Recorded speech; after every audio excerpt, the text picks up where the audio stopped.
Friends, நம்ம NY kitchen சேனலில் வந்து நீங்கள் வந்து சூப்பர் டேஸ்ட்டில் வித்தியாசமாக இளநீர் புட்டிங் செய்யலாம். ஒரு 3 பொருளை வச்சு அருமையாக செய்து முடிச்சிடலாம்.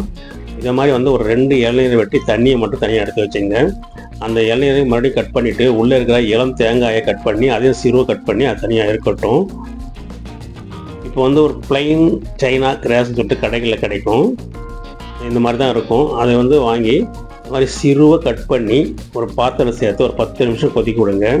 ஃப்ரெண்ட்ஸ், நாங்கள் வந்து ஒரு நான்வெஜ் ரெஸ்டாரண்ட்டில் ஒரு பிரியாணி ஆர்டர் பண்ணிட்டு மெனு கார்டில் பார்க்கும்போது டெண்டர் கோகனட் புட்டிங் அப்படின்னு இருந்தது. சரி, நான் ஆர்டர் பண்ணி சாப்பிடும்போது வித்தியாசமாக சூப்பர் டேஸ்ட்டில் இருந்தது. அதுதான் நாங்கள் வந்து அதை விட அருமையான டேஸ்ட்டில் வந்து நாங்கள் இப்போ செய்திருக்கிறோம். இந்த மாதிரி ஒரு 10 நிமிஷம் வந்து கொதிக்க விடுங்க. கொதிக்க விட்டு எடுத்து தனியாக அது கொஞ்சம் நேரம் ஆறட்டும். ஒரு பேனில் வந்து இந்த இளநீரை சேர்த்து இது ஒரு 5 நிமிஷம் கொதிக்க விடுங்க. கூடவே வந்து சர்க்கரை வந்து உங்களுக்கு தேவையான அளவு கூடவே குறைச்சலாம் சேர்த்துக்குங்க. சேர்த்து நல்லா இந்த மாதிரி கலந்து விட்ட பிறகு கொஞ்ச நேரம் கொதிக்கட்டும். இப்போ இதில் வந்து நாம் ஏற்கனவே கொதிக்க வச்சு ஆற வச்சிருக்கிறேன் சைனா கிராஸ் தண்ணியை வந்து இதில் சேர்த்துடுங்க. சேர்த்து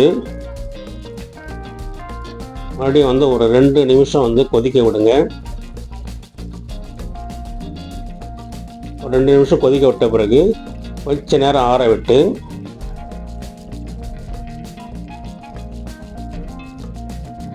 அது என்ன பண்ணுறீங்க, இந்த மாதிரி வந்து ஒரு ஐஸ்கிரீம் கப்பில் ஏற்கனவே நம்ம கட் பண்ணி வச்சுக்கிற தேங்காய் துண்டுகளை போட்டுட்டு அது மேலே வந்து ஊற்றி விடுங்க. ஊற்றி ஒரு ஃப்ரிட்ஜில் வந்து ஒரு 15 நிமிஷம் வச்சு எடுத்திங்கன்னா சூப்பரான இளநீர் புட்டிங் ரெடி. ஃப்ரெண்ட்ஸ், வீட்டில் ட்ரை பண்ணி பாருங்கள். ரொம்ப ஈஸியாக ஒரு 3 பொருளை வச்சு ஒரு 10 நிமிஷம் செஞ்சு முடிச்சிடலாம். குழந்தைங்க வந்து ரொம்ப விரும்பி சாப்பிடுவாங்க. Friends, please subscribe my channel. நன்றி, வணக்கம்.